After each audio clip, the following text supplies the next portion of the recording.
Assalamualaikum warahmatullahi wabarakatuh. Halo siswa-siswi kelas 7 SMP Piri 2 Yogyakarta.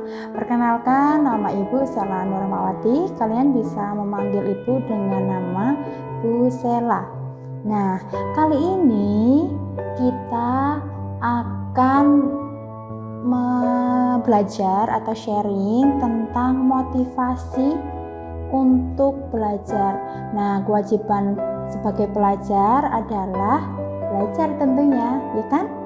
Nah, motivasi untuk belajar itu apa aja sih? Yang pertama itu kita harus bisa melakukan pengendalian diri terhadap diri kita dari hal-hal yang bisa membuat kita menjadi malas belajar. Nah, contohnya biar kita tidak malas belajar, kita harus punya nih target atau poin-poin yang harus kita capai. Misalnya pertama, cita-cita kita apa sih? Yang pertama misalnya mau jadi dokter, mau jadi guru. Nah, kita kan harus memiliki semangat yang tinggi untuk menggapai cita-cita tersebut. Nah, yang kedua itu belajarlah lewat internet. Tapi sekarang kan internet itu kan banyak sekali ilmunya, banyak sekali link-link yang bisa kita akses.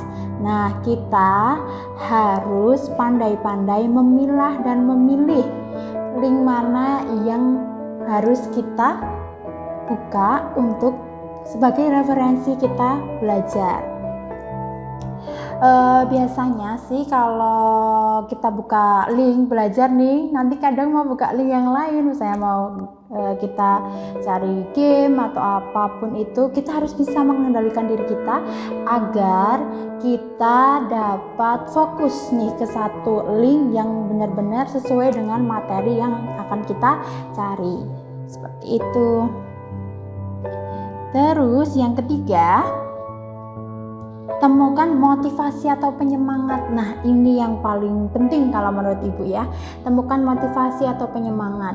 Nah, motivasi atau penyemangat ini bisa dari keluarga, teman, diri sendiri, atau apapun itu. Misalnya kalau keluarga, penyemangatnya misalnya orang tua. Nah, kita ingin membagikan orang tua kita nih, berarti kita harus belajarnya lebih giat lagi untuk menggapai cita-cita. Teman juga bisa, kita juga harus bergaul dengan teman yang circle-nya atau lingkungannya itu yang baik-baik. Kalau temannya rajin, pasti kita juga akan ikut rajin. Temannya pintar, pasti kita juga akan ikut pintar. Karena apa? Kita akan selalu mengikuti lingkungan atau lingkaran pertemanan itu sesuai dengan kualitas pertemanan kita juga. Nah, mungkin kita ini harus pintar-pintar dalam memilih lingkungan pertemanan di lingkungan kita, seperti itu, agar kita juga ikut termotivasi untuk bisa lebih daripada yang teman kita peroleh atau dapatkan. Oke, kan kalian ini masa transisi nih dari SD ke SMP. Perbedaan pembelajaran atau perbedaan pelajaran SD ke SMP itu apa sih? Nah, ini nih yang nanti mungkin sedikit akan berbeda, terasa berbeda sekali ketika nanti kita sudah mulai tatap muka. Tapi doakan saja ya, semoga kita bisa belajar tatap muka seperti yang dulu-dulu. Oke, perbedaannya nih, kalau SD waktu belajar di sekolah itu kurang lebih 4 jam, ya kan? Terus yang kedua, mempelajari pengetahuan dasar. Yang ketiga, jadwal belajarnya teratur dari pukul 7 pagi sampai pukul 12 siang biasanya. Yang keempat, setiap kelas memiliki satu guru yang mengajarkan semua mata pelajaran. Yang kelima, ekstrakurikulernya relatif sedikit. Nah, kalau di SMP, kalau di SMP ini yang pertama, waktu belajar di sekolah kurang lebih 6 jam, kadang sampai sore. Jadi kita mulai dari pukul 7 sampai pukul 4 sore, itu kalau ada tambahan ekstrakurikuler. Yang kedua, mempelajari materinya itu yang lebih besar. Jadi cakupannya itu banyak. Materi banyak, mata pelajarannya pun juga banyak. Yang ketiga, jadwal belajarnya juga teratur. Sama sih, sama-sama teratur, tetapi yaitu kalau SD itu mungkin kurang lebih sampai jam 12, kalau yang SMP dari jam 7 sampai jam 4 sore kurang lebih jika ditambah dengan ekstrakurikuler. Yang kelima, ekstrakurikulernya itu lebih banyak. Jadi banyak pilihan-pilihan untuk kalian mengembangkan potensi dan bakat minat kalian di SMP. Lalu ini yang keenam, guru-gurunya itu tidak hanya satu. Jadi guru-gurunya itu akan berganti terus, setiap mata pelajaran itu akan berbeda. Guru mata pelajaran bahasa Indonesia berbeda, guru mata pelajaran IPA berbeda, guru mata pelajaran IPS berbeda, guru mata pelajaran matematika berbeda. Jadi semua mata pelajaran itu gurunya berbeda-beda.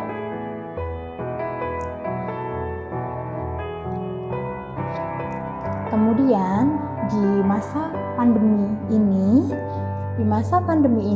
di SMP Piri 2 Yogyakarta ini menerapkan dua media pembelajaran atau metode. Yang pertama itu daring atau dalam jaringan atau yang biasa disebut dengan online. Yang kedua itu dengan metode luring, luar jaringan atau offline. Nah, yang metode daring ini memanfaatkan jaringan online dan bisa membuat siswa kreatif menggunakan fasilitas yang ada. Contohnya nanti seperti Zoom, Google Classroom, Google Form, dan yang lain-lainnya. Jadi siswa ini di era pandemi yang seperti ini atau era digital, kita bisa memanfaatkan fasilitas-fasilitas yang ada, yang sudah disediakan, dan kita juga bisa belajar untuk memanfaatkan teknologi yang lebih maju. Proses pembelajaran siswi di SMP Piri 2 Yogyakarta menggunakan grup WhatsApp.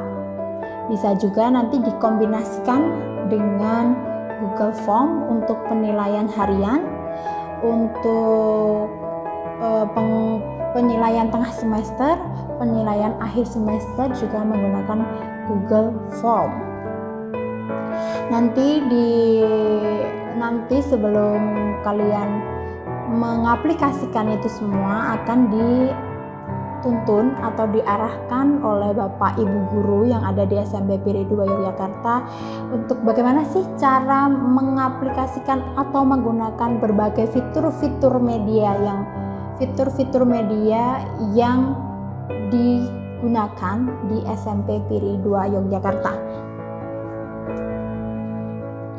Kemudian yang metode luring atau luar jaringan ini model pembelajaran yang dilakukan di luar jaringan, dalam artian pembelajaran yang satu ini dilakukan secara tatap muka dengan memperhatikan zonasi dan protokol kesehatan tentunya.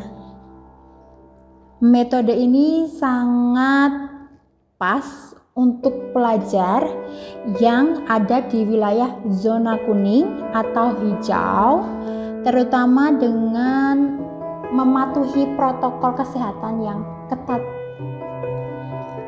Dalam metode yang satu ini, siswa akan diajar secara bergiliran atau di shift. Jadi satu ruangan ini berisikan 15 orang sesuai dengan arahan dari Dinas Pendidikan. Kemudian dia akan di shift, jadinya 15 siswa masuk, 15 siswa nanti yang lain akan bergiliran di shift yang kedua. Kemudian metode ini dirancang untuk menyiasati penyampaian kurikulum agar tidak terlalu sulit saat disampaikan kepada siswa. Selain itu, pembelajaran yang satu ini juga dinilai cukup baik bagi mereka yang kurang atau tidak memiliki sarana dan prasarana yang mendukung untuk sistem daring. Metode pembelajaran luring di SMP Piri 2 Yogyakarta ini dengan memberikan tugas kepada siswa. Jadi nanti berupa modul atau tugas harian yang akan diberikan Bapak Ibu guru, itu akan di print out atau berbentuk buku seperti itu. Nanti orang tua dimohon untuk ke sekolah mengambil modul atau tugas yang telah disediakan oleh Bapak Ibu guru itu dalam tempo waktu 1 bulan sekali. Jadinya untuk meminimalisir dan untuk sebagai opsi bagi siswa-siswi yang belum bisa ikut daring, disediakan untuk metode luring. Jadinya agar semuanya merasakan bagaimana memerdekakan belajar, bagaimana semuanya bisa belajar di masa pandemi seperti ini.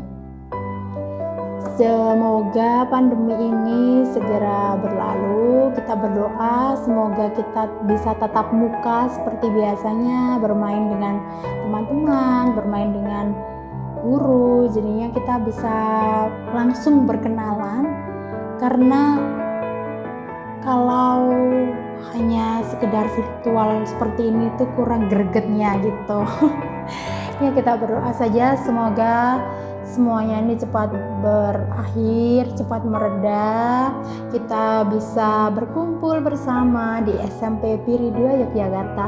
Mungkin cukup sekian dari Ibu mohon maaf jika banyak salah kata maupun tingkah laku selama memandu kalian dalam memotivasi belajar. Semoga bermanfaat.